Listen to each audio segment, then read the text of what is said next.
Hey everyone, I'm Brianna, but I usually go by Bree. To begin this presentation, I wanted to start off by giving you guys a little bit of an educational background about me. I began my higher education at a local community college in the city of Walnut, California. I spent 2 years there, and then I transferred to the University of Laverne in 2015. In 2017, I was able to receive my bachelor's in elementary education as well as early childhood studies. So, to share some of my early math experiences, I really felt that as I was younger, math was more of a memorization thing. It was more about memorizing math formulas rather than showing a lot of work.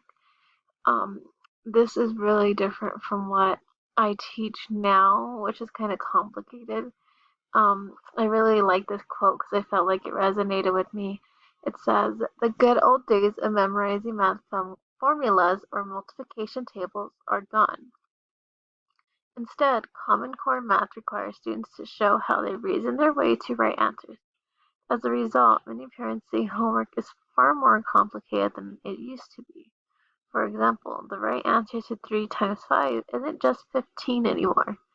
As one popular social media post noted, it's 3 plus 3 plus 3 plus 3 plus 3, and it's 5 plus 5 plus 5.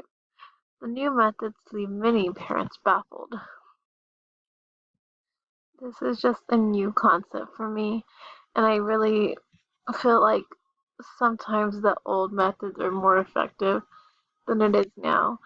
Um, but as a young child, and even now, I still enjoy math. Um, I feel like as an educator, being able to see their work is more effective.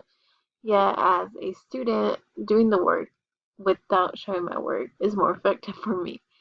That's just my own personal opinion on math. So, I think my first exposure to math had to be either early pre-K or kindergarten. I don't exactly remember when. I think my earliest memory was just learning how to count in general, using different manipulatives, and I think hopscotch was one of my favorite things when I was young, to learn how to count.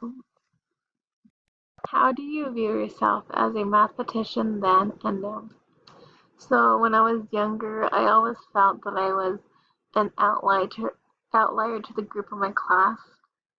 I always felt like I kind of struggled, but I've always gotten really good grades. I felt like when I was at least from elementary to like 11th grade, constantly getting A's in math. The only subject or the only math I've ever struggled with was geometry. Now, I think with the new Common Core, I'm actually now an outlier because the new concepts are totally different from what I learned. As I said before, the drill and kill concept was like the most effective, at least when I was growing up. So learning these new concepts and not only just learning them for myself, but learning how to teach them is like a new idea for me, a new concept, just something new that I have to learn and get used to. Especially now that it's my first year in third grade, I really have been working hard to be able to effectively teach math.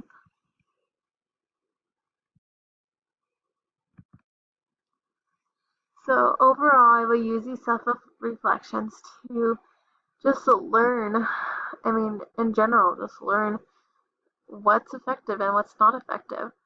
As a teacher, I think that's the most important thing because some things are effective for one class, yet you could get a new group of students the next year, and it may not be effective.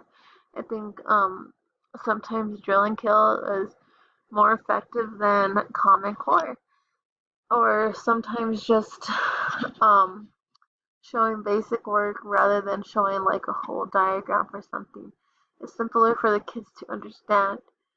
Um, I think one thing that is going to be interesting to teach in this next few weeks is tree diagrams in math.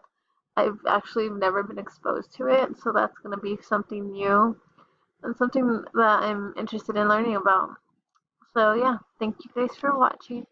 Have a good night.